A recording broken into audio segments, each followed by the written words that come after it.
Chief Advisor Professor Mohammad Yunus on his way home after attending the 80th session of United Nations General Assembly.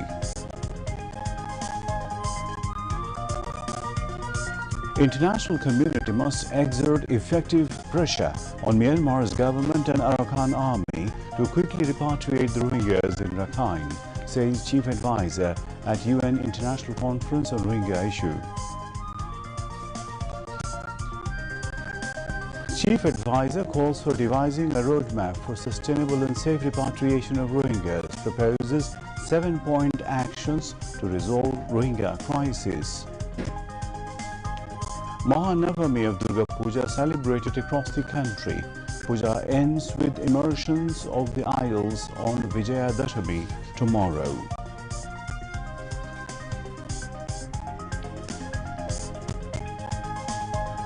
Information and Broadcasting Advisor visits Puja Mandaps at Dhakeshwari National Temple and Jagannath Hall, seeks cooperation of people from all communities in building equitable and developed Bangladesh. Global Sumud Flotilla, the humanitarian fleet carrying aid, approaches Gaza's shoreline to break Israeli blockade. Israel preparing to stop it. A 6.9 magnitude earthquake struck central Philippines. At least 69 people died.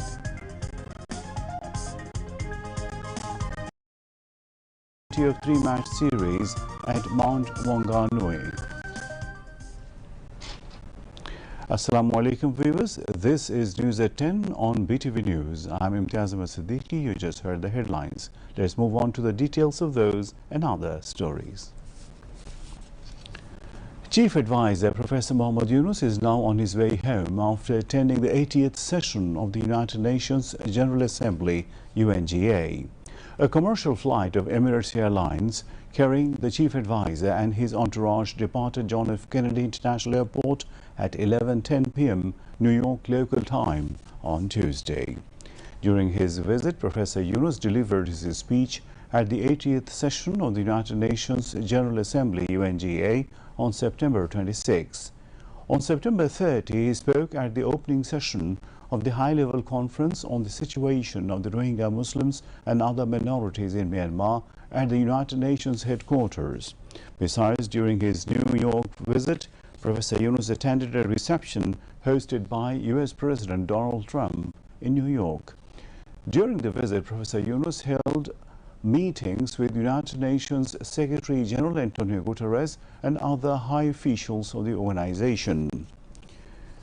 The Chief Advisor also joined bilateral meetings with heads of governments and states of a number of countries, including the Netherlands, Pakistan, Bhutan, and Kosovo.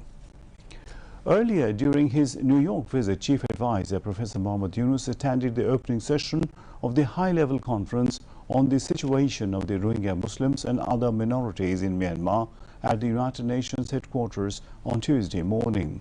The Chief Advisor said the international community must put effective pressure on Myanmar and the Arakan army to immediately stop persecution of the Rohingya and start working for their expeditious repatriation to Rakhine.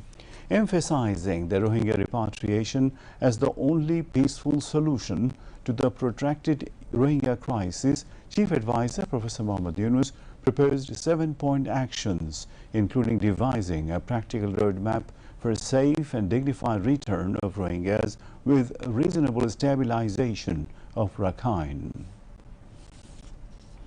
Rohingya crisis originated in Myanmar. Its solution lies in Myanmar. The international community must put effective pressure on Myanmar and the Arakan army to immediately stop persecution of the Rohingyas and start working for their expeditious repatriation to Rakhine. It is the only solution of the crisis. It should not be held hostage to broader reforms in Myanmar. As funding declines, the only peaceful option is to begin their repatriation. This will entail far fewer resources than continuing their international protection.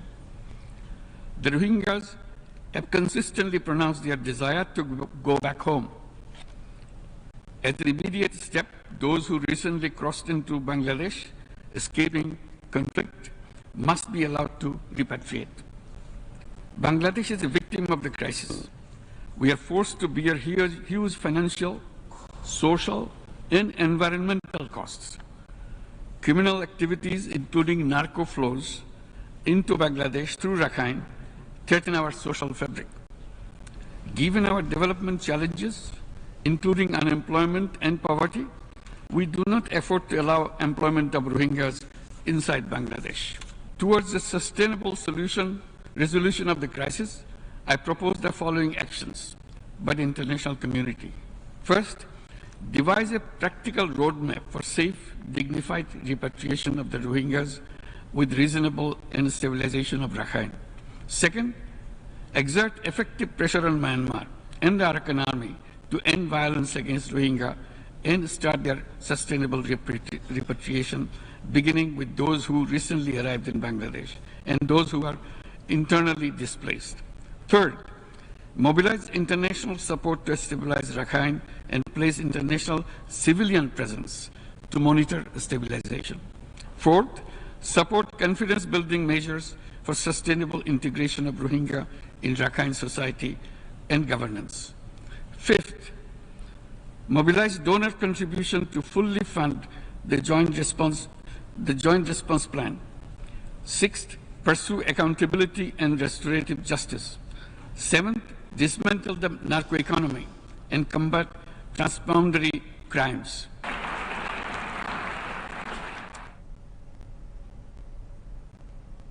The conference was also addressed by President of the 80th UN session, Annalena Baerbock, Special Envoy of the UN Secretary General for Myanmar, Julie Bishop, UN High Commissioner for Refugees, Filippo Grandi, Refugee Fellow Lucky Karim, UN High Commissioner for Human Rights, Volker Turk, Rohingya Student Leader Mohammad Said Ala, Human Rights Commissioner of Malaysia, Uthman Hashim, and Indonesian Foreign Minister Sugiono.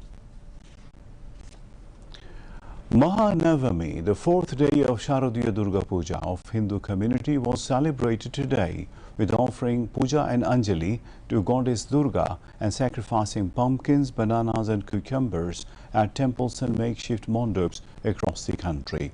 The puja is being celebrated at 33,355 mondaps this year amidst stringent security arrangement. Dhaka Metropolitan Police said that Durga Puja is being celebrated at 254 puja mondaps across the capital city. Today, temples and mondaps are seeing the highest number of devotees and visitors as the five-day festival will come to an end tomorrow on the final day of Vijaya Dashami with immersion of idols. On Navami, Dhunuchi Nach draws the special attraction as this is one of the most exciting rituals of the Durga Puja. Clay pots are filled with smoking charcoal. Some people take the pot in their hands and start dancing. The daredevils try to balance the clay pot on their heads. Some who wish to be even more adventurous attempt to hold the pot by their teeth. Earlier, the Dhanuchi Nach was performed only by men. However, nowadays women are also emerging as Dhanuchi Nach experts. In the morning, devotees perform different rituals and prayers to honor the goddess Durga as Mahanavami Puja was offered. Navami Puja typically follows a specific sequence involving the recitation of mantras and the offering of various items such as fruits, sweets, incense and lambs. In different temples, animals are sacrificed on this day as an offering to the goddess. Temples and mondaps have been illuminated and decorated gorgeously, marking the puja, as some puja mondaps were portrayed in different themes signifying different aspects of life and religious stories. Information and Broadcasting Advisor Mohammad Mahfuz Alam has stated that the legitimate demands of Hindu community can be fulfilled gradually. He said interim government is working to fulfill the legitimate demands of Hindus. He also expressed hope next government would also be committed to fulfill legitimate demands of Hindus. The advisor said these to newsmen after visiting puja mondaps at Jagannath Hall in the Dhaka University tonight. Extending greetings to the devotees, he said the history of Bangladesh is a history of struggles achieved through Hindu-Muslim unity.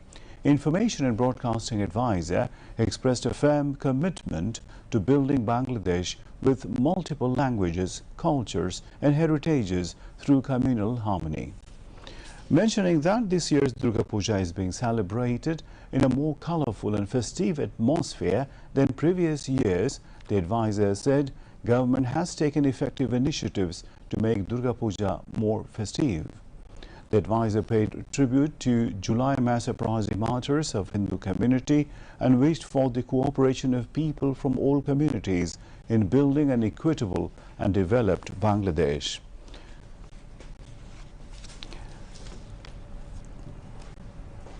Education advisor Professor Dr. Chaudhry Rafiqul Abrar along with Professor Tasneem Siddiqui of Political Science of Dhaka University and members of Durga Puja Celebration Committee were present. Later, Information and Broadcasting Advisor Mohammad Mahfuz Alam visited Puja Mandap at Dhakeshwari National Temple. He exchanged Sharadiya greetings with members of Hindu community. Commerce advisor Sheikh Bashiruddin has urged that the life and philosophy of Prophet Muhammad sallallahu alaihi wasallam to be presented to the young generation. He made the call this afternoon while inaugurating a 3-day Sirat program organized by the Masjid-ut-Taqwa Society in Dhaka. The 3-day unique program features a book exhibition, discussions, nasheed evening, children's sessions, a special halaqah for women, the Prophet's City in Colors art segment, food of the Prophet, peace be upon him, biography of the Prophet, peace be upon him, and a 3D animation show. The program will remain open every day from 10 a.m. to 9 p.m. until Friday. For women, entry will be open from Zohar to Asr prayers. 2 persons died of dengue in the last 24 hours, while 490 others were admitted to different hospitals across the country within this time frame. The Directorate General of Health Services, DGHS, confirmed the information in a release on Wednesday. According to DGHS, at least 200 people have died of dengue so far this year, while the total number of patients admitted with the disease has reached 47,832 during the period. The dengue situation in the country is becoming increasingly concerning, with the number of cases and deaths rising every day. This year, dengue variant 2 was considered the most dangerous. However, the recent spread of dengue variant 3 has sparked fresh alarm. Experts say patients infected with this new variant face higher health risks. Those previously infected with variant 2 are also vulnerable to contracting variant 3. If a person is infected a second time, the risk of the death rises significantly. The new variant also brings different symptoms, which may cause delays in diagnosis, putting patients at risk of complications. Doctors warn that individuals with long-term chronic illnesses must take extra precautions. Now, international news.